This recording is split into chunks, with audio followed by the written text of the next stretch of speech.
Ganitong lutong ampalaya naman ang gagawin nyo para mas halong sumarap at nakakatakam ito. Tara, simulan na natin. Meron tayo ditong isang malaking ampalaya. Dito ini-slice lang natin into half ang ating ampalaya. Tatanggalin natin dito ang buto. Katapos ihiwain ito ng katamtamang laki lamang. Dapat ganito ang pagka-slice yung mga mamis. At hindi na natin ito pipigaan pa para hindi mawala yung sustansya nito. Lagay lang natin ito sa ating coconut ball. Itabi para gagamitin natin mamaya. Meron tayo ditong isang pirasong medium size na chayote.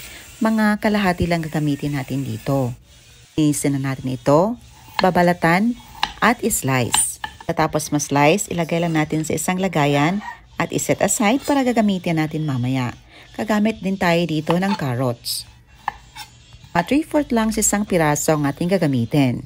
Mga spices ang ating gagamitin. Meron tayong kamatis, onion, bell pepper at saka garlic. Slice natin ang ating mga spices. Itabi muna natin ito. So meron tayo ditong isang pirasong medium size na chicken breast. Tinanggal lang natin ang skin nito at kinuha natin yung meat part. Hindi natin isasama yung buto nito mga mamis. Yung karne lang or chicken breast ang ating gagamitin. Dito ini-slice natin ang pa-cubes at inilagay natin sa ating wooden bowl. Since nag-slice tayo ng karne, isasanitize muna natin ang ating chopping board. Naglagay lang tayo dito ng calamansi or kung meron kang available na lemon, pwede nyo din gamitin. Naglagay lang tayo ng pamintang durog sa ating chicken breast, isang pirasong itlog, but hindi natin ginamit yung egg yolk. Itinabi natin yung egg white lang.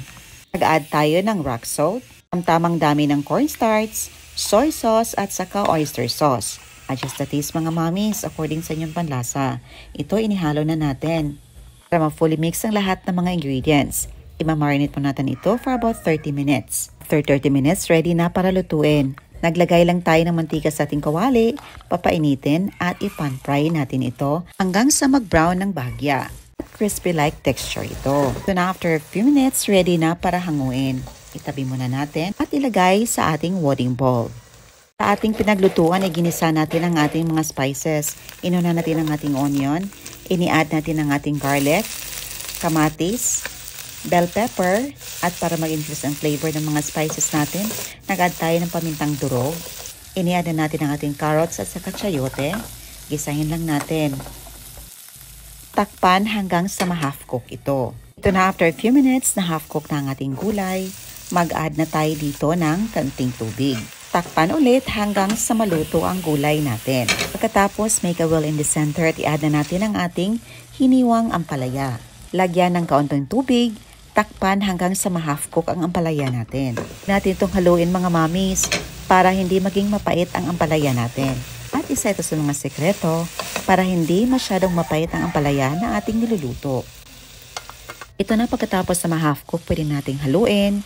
At naglagay tayo dito ng slurry mixture. This is a mixture of water at saka cornstarch. Itansya nyo lang mga mamis kung gaano kalapot at kadaming tubig ang inyong ilagay. Naglagay na tayo dito ng pampalasa na oyster sauce at saka kaunting soy sauce. Tapos i-add na natin ang ating nalutong chicken breast.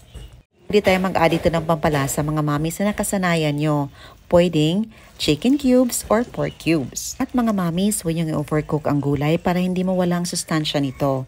Ito na after a few minutes, ready to serve na ang ating gisadong ampalaya sa oyster sauce. Napakasarap at napakasustansya.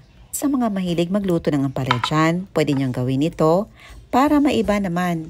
Ayan, isa-serve na natin ito sa aking pamilya. But syempre, tikman muna natin. Isa talaga to sa paborito nating ulam dahil napakasarap at napakasustansya. Sa tingin pa lang, matatakam ka na. Mas lalong pinasustansya pa ito sa carrots at chayote na ating nilagay.